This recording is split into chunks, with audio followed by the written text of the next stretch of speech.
Hey, g'day guys, welcome back. My name's Greg and this is my train room. Welcome back to update 4, I think it is, for the layout in a rental. This one is very soon after the previous one, because it's amazing how much you can get done when you're not planning for a wedding.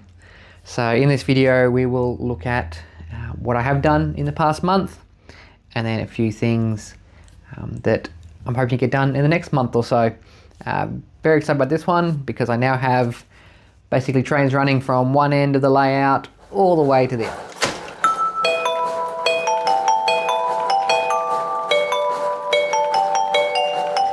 So here is a shot from the end of the train room. The, I suppose, main trunk of the yard is in, along with the turntable. I picked up this turntable secondhand, and safe to say it needed some work.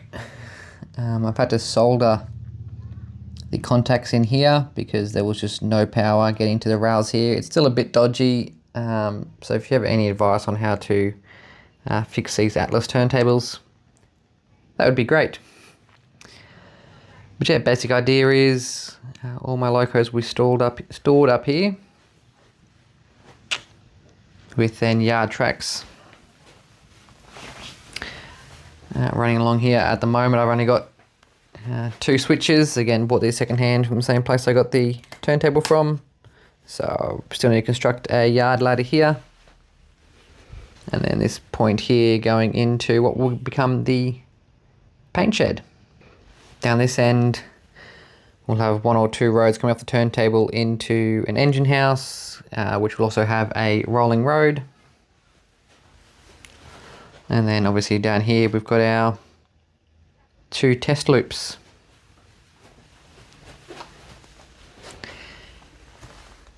This blue foam has been awesome, very easy to work with. I was trying to work out how to create this bridge over here. I was going to get a piece of MDF and then cut the blue foam 6mm short, and then realised, wait a minute, just use the blue foam for the whole lot. So yeah, still need to tie that up a bit. It's a bit tight at the back corner, as you can see, and it is a tad short for a couple of the locos, just the horns are hitting on top. And then as we enter onto the scenic section, we have my, I suppose, probably homage to the Emu Plains underbridge at Penrith. Just 1 span, basically create to scale, but I think that one's 4.5 spans. So then you put a few more of the cross braces in here, and yeah, I'm pretty happy with that. Maybe I could have used larger scale girders there. I'm not, but this is what I had at the time, so I just yeah, whipped it together, and yeah, I think it looks good. The MDF board doesn't look great, but again, this here is just all practice and learning the skills and techniques I'll need for future. So it does the job, which is the main thing. So we come around, nothing's changed in here,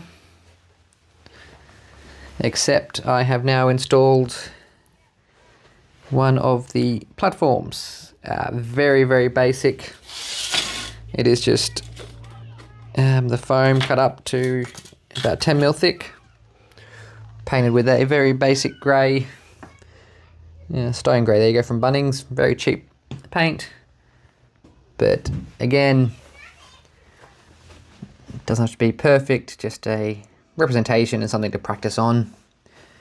I used this plastic card in here to get a bit of a gap between. It's probably the gap's probably a tad wide, maybe a mil too far, but I prefer it to be further apart than too close, that's for sure.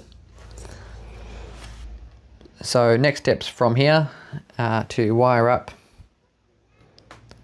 the roads for the turntable, and also the road leading into the paint shed there.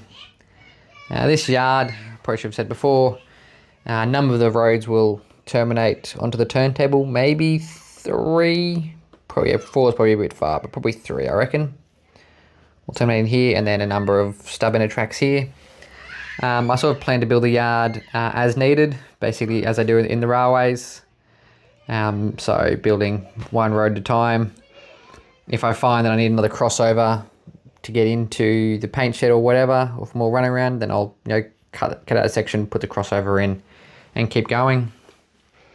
I may have mentioned in previous videos, yeah, I sort of want the railway to grow with the models I have. So I'm not going to put in a 10-track yard when I have one train, but I also don't want to buy 20 trains when I have 2 tracks. So that's it, guys. Thank you very much for watching. Please do like and subscribe so you can catch the next update when it does come out.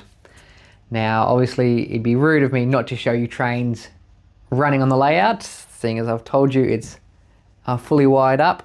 So I will leave you with a short clip of my NR class pulling a circus train from one end to the other. Enjoy.